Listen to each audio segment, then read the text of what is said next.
Si je vous disais époustouflant, fascinant, vous devriez avoir pas mal de personnes en tête et à juste titre. Mais si je rajoutais quelque chose comme captivant, éblouissant, envoûtant ou encore prodigieux, là ça réduit déjà pas mal le champ des possibles. Tout ça, ce sont plusieurs adjectifs parmi tant d'autres qui me viennent en tête lorsque je pense à cette personne que je n'hésiterai pas à qualifier d'anomalie tant il se démarque, j'ai nommé Ego.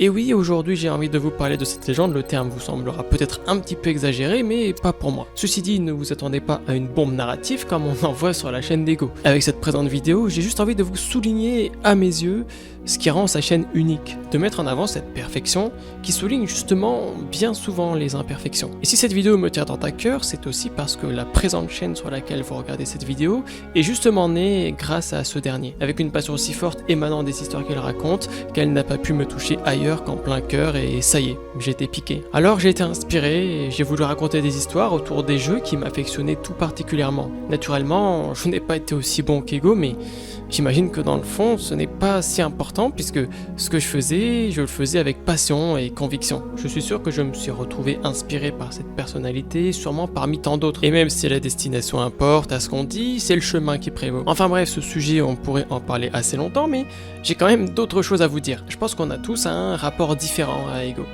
Ce que je veux dire par là, c'est qu'on ne le perçoit probablement pas tous de la même manière. Certains y voient un passe-temps, là où d'autres y voient peut-être un petit peu plus, une force motrice, une source d'inspiration.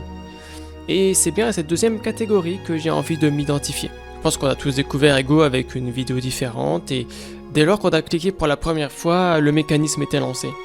On était happé, on avait envie que d'une chose, aller voir les autres vidéos et une fois que c'était fait, attendre que les autres vidéos sortent, parce qu'il n'y avait pas mieux à faire.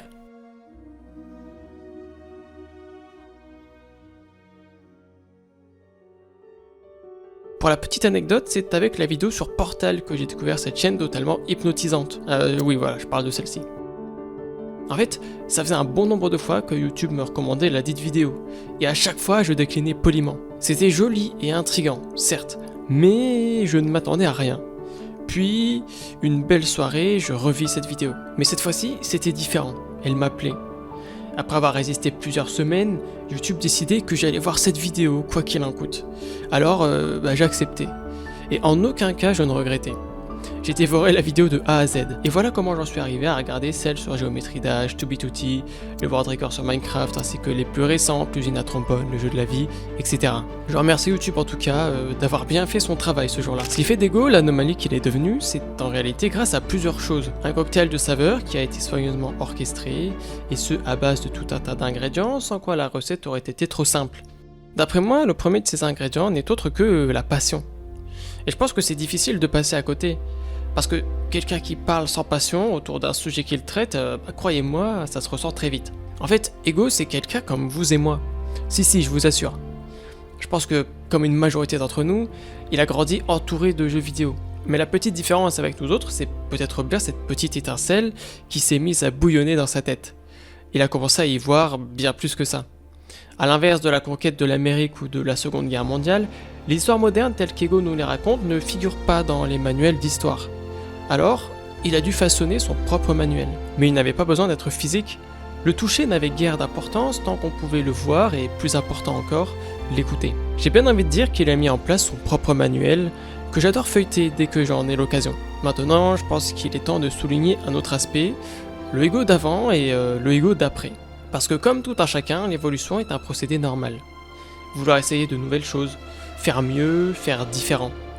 Le nom de la chaîne met d'ailleurs ça très bien en lumière. Pourquoi se contenter de faire au moins aussi bien alors qu'on peut faire mieux? Je vous ai parlé du Ego d'avant et de celui d'après. Je m'explique. Si vous n'êtes pas arrivé trop tard, vous saurez qu'une majorité des vidéos se retrouvent en réalité dans cette playlist en non répertorié. Elle est d'ailleurs intitulée Une autre époque. Et ça en dit long sur l'évolution, sur le concept d'Ego. Il a évolué. Ces vidéos, il ne les dénigre pas, enfin je ne pense pas, seulement elles sont bien moins alignées avec les vidéos actuelles de la chaîne. La différence entre ces deux catégories de vidéos, me direz-vous, et c'est là qu'entre en jeu la narration, facteur absolument non négligeable. Pour moi, le Ego d'avant, il raconte des histoires, et il le fait très bien. Et même si c'est hautement bien réalisé, et bah c'est tout. Ce n'est pas péjoratif, mais ça s'arrête simplement là. Alors qu'il suffit de le voir, mais les vidéos actuelles, le Ego de maintenant, il ne raconte pas simplement des histoires. Il nous éduque et il nous transmet des messages. Par exemple, la deuxième vidéo sur Portal nous parle de l'immense difficulté que représente ce défi, ainsi que le groupe qui s'est formé pour s'y frotter. La vidéo sur les speedruns de Minecraft nous aide à comprendre l'infinie complexité d'un speedrun comme celui que Drip nous a proposé. La vidéo sur Bugha nous raconte comment ce dernier s'est hissé au sommet et devenant l'un des meilleurs joueurs de Fortnite au monde et fondamentalement, c'est tout. Des histoires, ma foi, passionnantes, racontées par un être passionnant. Mais ça s'arrêtait là. Le nouveau Ego, comme je l'ai dit, il en voulait plus. Aussi ironique cela puisse-t-il paraître. Il cherche à laisser une trace, à donner un petit peu de lui à qui accepte cette offrande. Pour prendre un exemple plus concret, on peut se pencher d'abord sur le jeu de la vie. Le jeu de la vie, il est déjà passionnant, encore une fois, s'il est raconté par un narrateur hors pair qui plus est. Mais Ego nous a dit que c'était bien de nous intéresser à une simulation, mais il a aussi dit que c'était un peu mieux de regarder par la fenêtre là dehors et de contempler non pas le résultat et le dérivé d'une simulation quelconque, mais bel et bien la vie telle qu'on la connaît. Parce que la vie telle qu'on la connaît nous apparaît comme une anomalie à l'échelle de l'univers dans un premier temps, mais surtout parce qu'elle est d'une beauté sans précédent.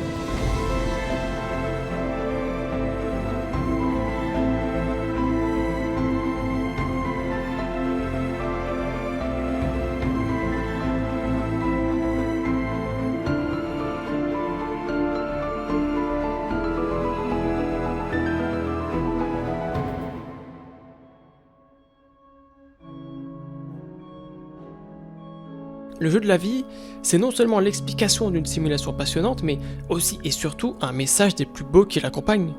La vidéo des trombones est un petit peu à part à mes yeux. On apprend lentement que le plus gros danger de l'IA, c'est nous-mêmes finalement. Grossièrement mal formuler une demande, ou formuler une demande trop simpliste à une IA déjà trop avancée, pourrait avoir des conséquences dont on n'a pas idée. Mais ça ne veut pas dire que le message transmis en est moins poignant, bien au contraire. Faire le rapprochement entre l'existence de l'intelligence autre que la nôtre dans l'univers et celle que l'on vient de façonner au cours des dernières décennies, c'est du pur génie. Tout ça pour dire que, avant de trouver une vie intelligente ailleurs dans l'univers, il faudrait déjà mieux comprendre celle qui pourrait nous mener à notre perte. Personnellement, je ne le vois pas comme un message, mais plutôt comme une mise en garde, un avertissement, presque une morale. Mais message ou morale, le but reste le même, faire prendre conscience du monde qui nous entoure. Je pourrais aussi vous parler de la dernière en date, celle sur les échecs. Et ça sera la dernière, promis. On a une histoire dans laquelle un homme affronte une machine à plusieurs reprises, et très rapidement on comprend que, aussi déterminé soit l'homme, il n'est pas de taille à rivaliser avec une intelligence artificielle qui croît sûrement plus rapidement que des bactéries élevées en laboratoire. Mais le message fort, il est là. Malgré une histoire follement magistrale que l'on aura pris autant de plaisir à écouter, le plus important, ce sont les petits détails qui nous composent. Faire des erreurs, humaines, réfléchir, penser, bouger et se mouvoir avec émotion et humanité. Peu importe que l'homme se fasse battre par une machine qu'il a soit dit en passant créée. Le plus important, c'est qu'il joue avec son humanité, qu'il ne se mette pas à agir à la manière morne, monotone et morose d'une IA. D'ailleurs, on est sorti du jeu vidéo par intermittence.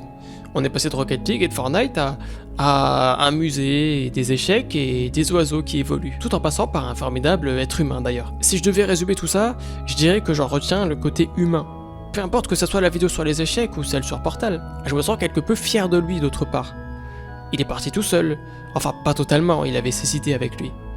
Mais il a su s'entourer assez rapidement d'une équipe de confiance avec qui il travaille plutôt régulièrement. Il est venu à poser la qualité sur la qualité. Et ça fait plaisir à voir.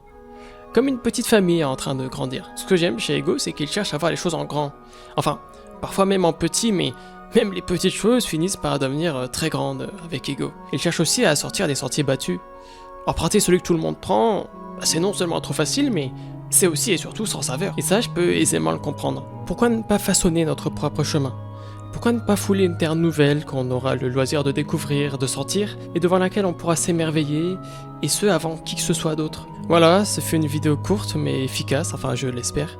Du pourquoi du comment je trouve Ego fascinant au possible. Évidemment j'aurais pu rentrer dans tout un tas de détails, éplucher chaque vidéo et chacun de mes ressentis de A à Z.